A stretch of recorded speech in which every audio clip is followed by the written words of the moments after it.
mingkrang bebas. Pokoknya pukul-pukul dhewe. Ora enak jadi menteri di atasan presiden. Sing ngene iki bebas urip. Tangan-tangan memang cara dia nampa kodok-kodar ya mlete niku. Jangan-jangan cara Allah itu tidak mlete tapi penerima kodok kodar, penemat kodok kodar. Jadi kalau saat ini di sekelilingi wong mlete. Paham? Nah, terus misalnya kowe di tamu teko-teko mendingan Gus duit kula kuatah betul mobil kan ora kepikiran nyangoni, ora kepikiran ngetero. Nak lelet potongane rong mangan iku ngel-ngel wong. Dadi wa amma binikmati rabbi hadis itu penting. Kayak sowan Mbah Mus, sowan aku, pun Mbah aman, Mbah duit, pun marung, pun sedanten, pun jenengan ngendikan mon kula rungokno. Ten ak ketok klelat bareng kon mulai ra mulai nyangoni ngetero kan yo ribet. Nah, cara bapak jangan-jangan wong melarat Indonesia yang mlete-mlete dididik di Wali Songo mlete terus wae nek iku cara syukur. Lha kula nate dikandani kanca kula sing sakjane alime mek kula niku kacek adoh tapi dekne niku seneng ora karuan kalah alim ku seneng alasane sederhana Gus njing ben niku dipanggil wong alim-alim mlebu swarga sing kedua para penggemar lah nak trimo penggemar wis cukup lah lha apa alim barang. Jadi cara dekne pinter dekne. Cek goblok ke alim barang, wong seneng tok wis cukup. Jadi kula bedekne dianggap goblok. Angger saiki wis dadi kiai, angger ra iso takok kula. Nak takok ya sik mlete. Gus, sakjane kula saged nggih jaga tawaduk kula tanglet jenengan. Nganti saiki ora gelem ngaku kalah pinter mboten purun. Oh, asemane tenan iki. Wes ngoten. Tahu dolan tengen kula bareng jamaah kan isen kiyaine kok aku goblok nggih tetep jamaah diomongi nggih niki jaga tawaduk kula teng Gus Ba kula tanglet tapi bukan berarti kula mboten saged wong tawaduk perintah Allah Subhanahu wa taala. Terus takok ya Allah kok ana makhluk ngene iku. Dadi mboten ben niki putu-putu ben rada terus dadi kiai manhajeku kathah. Kalau cerita wong mlete sing bener. Ada suatu saat tuh sahabat tuh miskin dan ya miskin, susah. Niku nak melaku mletene ra karuan. Sampai Nabi melihat itu mahdi misyatun. Ini tidak gaya melaku. Misyah itu wazannya fi'lah Rafi. Jadi kalau masdar fi'lah tuh hay'ah. Jadi jalas tuh jilsata Zaidim dari saya duduk kayak gaya duduknya apa? Zaid. Tapi kalau jalsah itu marrah, jadi wa fa'latun limarratin kajalsa wa fi'latun lihayatin kajilsa. Ini jalan mahadil misyah, ini bukan gaya jalan yang diridhoi Allah. Tapi terus si miskin ini tapi aneh, saya dapat kabar dari malaikat bahwa orang itu diridhani Allah dengan gaya jalan seperti itu. Iki wong mletene rakar, mlaku niku pleta-plete. Nabi ku janggal, ini gaya jalan yang enggak diridhoi Allah tapi orang ini kok Allah suka.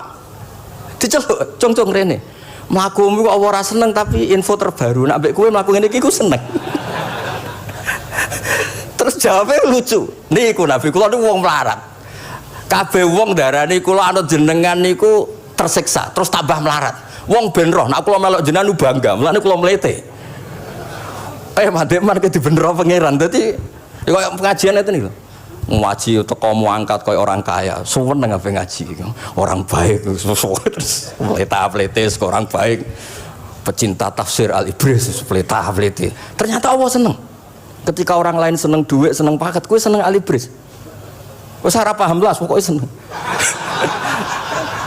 Dadi mulane sing mlete iki diterusno mawon niku. Tapi ya nak melas yo sakake kula sakake Mbah Mus terus nyangoni barang terus ngekeki mangan masal barang ribet. Tak semlawete kaya selesai urusan duniawi napa? Selesai kaya min ahlil jannah ngoten pun. Lah mulane wa amma bi nikmati rabbika napa? Hadis. Nah niki yang terakhir kula cerita, saya punya kitab namanya Al-Basit. Sudah saya cek Al-Ibris itu tentu ikutnya Jalalain sama As-Sawi itu notabene di sarah-sarah yang dibaca di Indonesia. Tapi Imam Suyuti sendiri hampir semua kitabnya itu nginduk kitab Al-Basit. Al-Basit itu karangannya Imam Wahidi. Itu kalau ngartikan wa amma bi nikmati rabbika fahadis itu begini, lebih khusus. Nggih kula waca man. Qala Mujahid itu muridnya Ibnu Abbas. Wa amma bi ni'mati rabbika fa hadis ay bil Qur'an wa kana al Qur'anu a'dzama ma an'ama Allahu alaih. Wa ni'mah yal Qur'an wa tahdisu bihi ayyaqra'ahu wa yuqri'a ghairahu. Jadi wa amma bi ni'mati rabbika fa hadis yang karuan absolut, yang mutlak itu kamu cerita tentang Qur'an. Jadi saya misalnya cerita Qur'an ini artinya gini, tafsirnya gini. Bukan cerita kenikmatan yang pada saya itu bisa micu hasud. Ya, misalnya nyon sewu kiai-kiai desa ngiyai 20 tahun ra sugih-sugih, kula niku jek enom wis sugih kan terus cerita. Enak dadi kiai aku ngiyai ning Jakarta kan ya rada di dhuwit. Ngiyai 20 tahun ning desa niku wis ngenteni wong mati lagi di dhuwit. Lho kula niku nate roh dhewe mboten jare. Wonten kiai desa adol akik teng bapak. Iya, akik kula nu tuku 15.000. Sampeyan niku saya 15.000. Kena apa kaya ra di dhuwit? Wis suwi ra wong mati. Warga dene ku mudin. Mudin biasanya untuk order seminggu sampai apa itu bapak boleh guyu ra barbar ya wah ya ono ngono bareng jadi serepot. Maksudnya ngeten, nikmat yang sepihak kados kula misalnya kan termasuk kiai sing di dhuwit terus cerita kan yo rawan wong hasud. Bak kiai lagi pirang dino di mobil aku 20 tahun diamuki bojo ra di dhuwit kan sakit. Tapi nek kula cerita Quran itu kan aman. Maknane iki ngene, maknane iki ngene kan aman. Paham sing kula maksudnya? Jadi kalau nikmat subjektif, nikmat yang kita alami itu kadang cerita orang lain itu orang bisa hasud, bisa memicu. Tapi kalau cerita Quran, makanya maksudnya balik malih teng Mbah Bisri tenggene nikmati robika niku ditulis mulane niki nggih. Niki mboten gawe-gawe kula. Dadi teng Mbah Bisri niku jelas nikmati robika teng mriki diberi catatan tentang nikmat kowe dadi nabi. Nggih iku nikmat Kanjeng Nabi Muhammad sallallahu alaihi wasallam untuk wahyu kang rupa napa Quran nggih kang rupa napa Quran. Nah niki penting kula aturaken. Kadang-kadang orang cerita nikmat apa saja diceritakan orang lain, bareng cerita dhe duwe akeh nglakoni wa amma bi nikmati rabbika hadis wae diutangi terus ngeles. Cerita di pengaruh di Jakarta bareng Gus titip ponakan kok dadekno polisi dadekno apa ngeles. Seringnya kan begitu cerita nikmat keren, bangga, jubli wae dijali itu loh ngeles. Artinya gini, cara kula bener ki Bisri. Jadi kadang-kadang ayat yang amah itu harus dijelaskan. Yang karuan tidak resiko nikmati robika itu nubuah atau cerita Quran. Karena kalau cerita karir-karir pribadi itu bisa subjektif dan bisa memicu. Paham ya? Makanya dawe ki Bisri lan critakno tentang nikmat kue tak angkat dadi nabi, seliramu tak angkat dadi nabi. Nah niki tenggene ternyata indukan yang ditulis GBC ngikuti Jalalain ngikuti tafsir Al-Basit sing dikarang Imam sinten Wahidi. Niku dawe wa amma bi nikmati rabbik bil Qur'an wa kanal Qur'anu a'dzama ma an amawahu bihi alaihi wa ni'matu hiyal Qur'an wa tahdisu bihi kan fahaddis, maka Quran itu ceritakan ke orang lain ayyaqra'ahu wa yuqri'a ghairahu. Jadi Quran kamu baca dan bacaan itu juga bacakan ke orang lain. Pahami maknanya dan makna itu pahamkan ke orang lain. Oke, terus niki mugi-mugi guys tahun ngarep pun saged putu-putu niki duka urutane pundi jelas niku kula niku tiyang sing paling kepengin zaman kula buka kitab Mbah Hasyim tentang konon akidah Ahlussunnah Jamaah, kula ngaji beberapa cucunya Mbah Hasyim sama Syekhona Khalil juga beberapa cucu Mbah Soleh Darat. Karena sebetulnya kata ulama-ulama itu dzurriyah itu penting. Saya masih ingat kalau putranya Mbak Arwani jogo Qur'ane Mbak Arwani. Bapak dulu nasihati saya jogo Qur'ane bapak, jogo fikih Mbah Zubair, jogo fikihnya anaknya Mbah Bisri. Karena dengan demikian tuh orang tamalluk. Tamalluk itu tidak harus mewakili ilmu hakikat.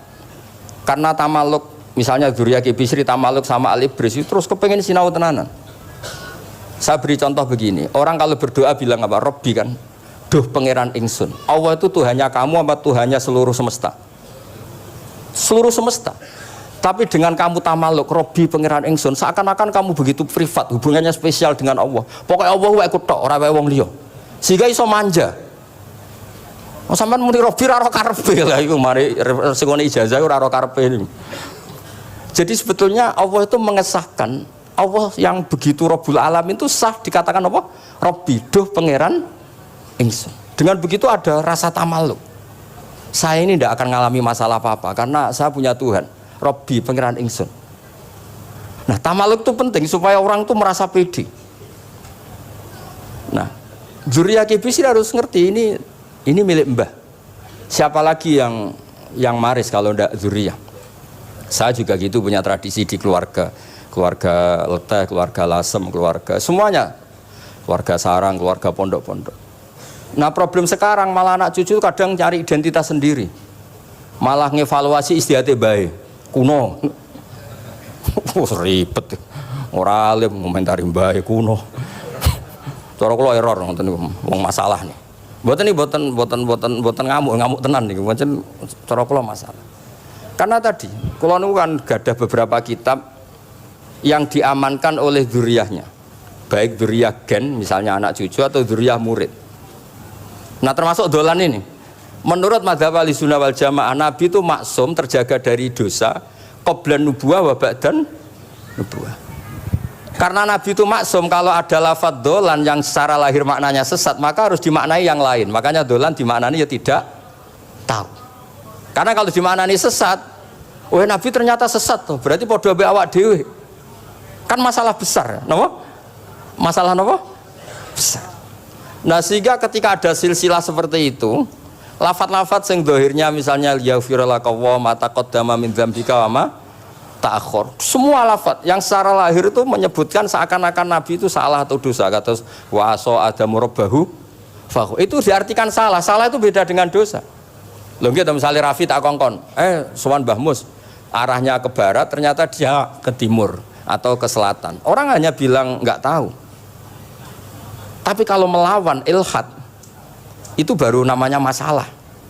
Jadi sesat itu orang yang nggak tahu kemudian meraba-raba, itu juga namanya apa? Dolan. Tapi tidak dolan yang melawan hak.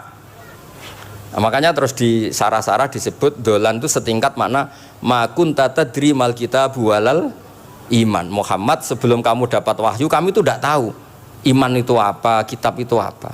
Terus Nabi diberi tahu. Nah, karena Nabi itu tidak pernah baca, ummiyin, barokahnya tidak pernah baca, barokahnya tidak pernah mendengar ilmu-ilmu yang lain. Nabi itu orisinil, sehingga yang masuk ke Nabi itu hanya wahyu. Kalau sampean kan enggak, buku apa saja kamu baca, pengalaman apa saja kamu lakukan, bareng untuk nasihat, kok enak sing wingi. Jadi makanya memang sebaiknya Nabi itu ummi, tidak tahu apa, karena kalau nggak tahu orisinil, kemudian di hatinya hanya ada apa?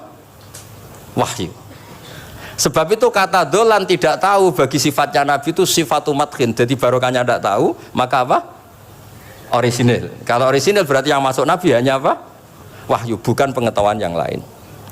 Terus terakhir nih kalau tabaruk kalian Kibisri di Al-Basit, di sarahnya ya kayaknya kitabnya Imam Wahidi. Ini kalau wocok di kitab saya itu halaman 95 di akhir Al-Basit. Sa'al tuwa hamas alatan wawadit tu anni lam akun sa'al tuhu. Ini orang se-Indonesia harus seneng semua dengan hadis ini. Zakar tu rusula rabbi fakultu sakhor tali Sulaiman arri wa kallam taba'dahum. Terus fakola Allah ini mana? Alam ajidka yatiman fa'awaituka wa dolan fa'ataituka wa a'ilan fa'agnaituka. Jadi begini, Nabi itu pernah cemburu, ya Allah saya ini sama-sama Rasul tapi kok kurang wow gitu. Nabi Sulaiman kamu kasih angin, mau kemana saja bisa terbang pakai angin, buatan jet loh, angin. Terus Nabi, beberapa Nabi engkau kasih mukjizat gini-gini. Ternyata Allah itu menjawab, ini kata Nabi Muhammad SAW, saya itu pernah tanya sama Allah dan akhirnya saya agak suka kalau saya pernah tanya itu. Ternyata yang sama Allah dijawab, Muhammad kamu kecil tuh yatim, dirawat oleh paman kamu. Kamu dulu nggak ngerti Quran, nggak ngerti papa, tak ngertikan Quran. Kamu dulu miskin, kamu sekarang kaya, punya papa. Artinya apa? Ternyata nikmat untuk Nabi kita yang Sayyidul Awwalin wal Akhirin, nikmat-nikmat keseharian. Dulu kita tidak punya uang, sekarang punya uang. Dulu kita tidak nikah, sekarang nikah. Dulu tidak punya rumah, sekarang punya rumah. Artinya apa? Ketika Nabi, dalam tanda kutip, Nabi itu iri, Nabi Sulaiman dikasih angin, dikasih apa. Ternyata Allah jawab ada nikmat yang lebih besar dari itu, yaitu nikmat-nikmat keseharian. Dan akhirnya Nabi ngendikan wawaditu anilam akun sa'altu. Saya itu suka andikan nggak pernah tanya itu sama Allah. Dan misalnya ngeten, sampean tak kayak mukjizatin Nabi Sulaiman, so terbang di Mekah macam ngalor ngidul. Tapi kira iso ngopi. Atuk ngopi apa atuk terbang? Lah niku pun mate Kanjeng Nabi Muhammad sallallahu alaihi wasallam. Pun nggih assalamualaikum warahmatullahi wabarakatuh.